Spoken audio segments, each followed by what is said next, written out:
Hey there, my name is Ericka Andersen, and I am a six-figure freelance writer and a writing coach, and I'm here to help you develop your freelance writing business, make more money, and find more opportunities.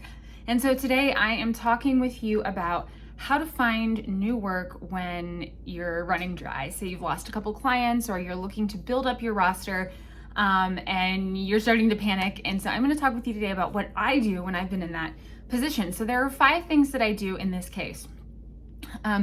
Number one, I would say, is to reach out to past clients. Now, if you're new to freelancing, don't worry, don't freak out, because a past client can be even someone that you've worked with professionally in a regular job. So if you've worked at an organization, a publication, anywhere that you have a history with, you have to remember that every single organization or place or business, they all need copywriters. They all need freelance writers. And so it doesn't even matter if this is your first, foray into freelancing. You can reach back out to some of those people that you've worked with before, and you might be surprised that they have work for you. And the reason this is such a great idea is because people much rather would work with someone that they are familiar with, they know, they trust, they like. It's actually a great option, and a lot of people don't even think of it. For me, I have a lot of past freelance writing clients, and I have good relationships with all of them. And so when I am in this position, I just simply reach back out, say something like, "How you doing? Just wanted to check in, let you know I have a little bit of availability coming up in the next month. If you have any projects, I'd love to be considered for that." Now, that doesn't mean that you're going to get work in the next 2 days, but what it does is it puts you back on their screen. And so they're thinking about you next time something does come up if they don't have something for you right then. Okay, number 2 is repackage your services and throw them out there on social media. This may seem simple, but what you're doing is reminding people that you're there and of what you do. Now, if your services are not branded in any way yet, which meaning like you haven't put them in sort of a package form, given them a name, made them sort of a familiar way to remember them, that this is a good time to do that. So rather than just being like, "Hey, I'm a copywriter," you could be like, "Oh, check out my, fabulous freelance, fitness bundle." Call it something, because when you give something a name, it just becomes an actual entity. It becomes an actual thing that people can grasp. And so giving your packages names is great. So create graphics, put it out there, let people know what is all involved, and just give it a name so they'll remember it and they'll remember you. Number 3, check freelance Facebook groups. I am in probably 3 to 4 freelance Facebook groups, and these are kind of overwhelming at times, to be honest, because there's so many people in them, and there's often a lot of jobs in there. I mean, tons of jobs all the time. It's just a matter of figuring out, is this the right one for you? Is this something that is worth pursuing? There's a ton of freelance jobs, of course, out there that don't pay nearly enough, and you don't want to waste your time.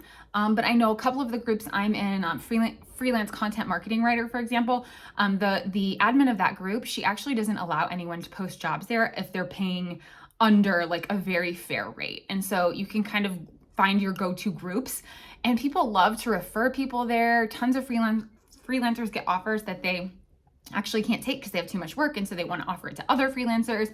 So just spend an hour sort of investigating some of those groups, and I guarantee you're going to find some places to apply and reach out to. And oftentimes you can get a reference because of people in the group who want to help out a fellow freelancer.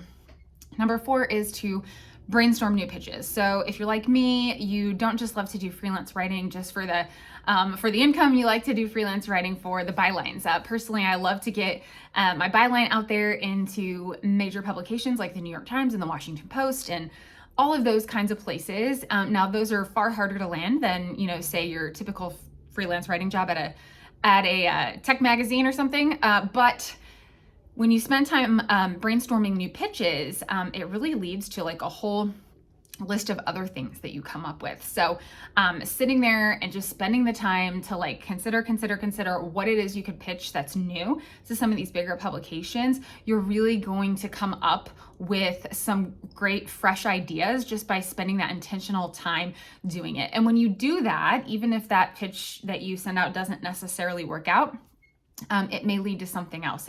Ideas spark ideas. That's kind of how it works. Last thing I say is see if any current clients have new needs. So if you're currently working with anybody, like even one person, what I have found a lot of success with in the past is figuring out what it is that they need that I can do more for them. And that's been really easy for me, especially as I work on digital freelancing, because everywhere I've ever worked, they are lacking in something related to digital, whether it's their email copy, their website, their launch campaigns. There's so many copywriting and digital needs at basically everywhere you go. And if you have even a little insight into that, you're going to notice places where you can offer to help more. And when you offer to help more, obviously, therefore, you're going to make more money. And so some of the best income I have made is actually just by adding duties to places that I have worked before. And it has been a huge addition to how I have created that six-figure freelancer income as a solopreneur. So those are my 5 suggestions for when you're running dry and you need new work.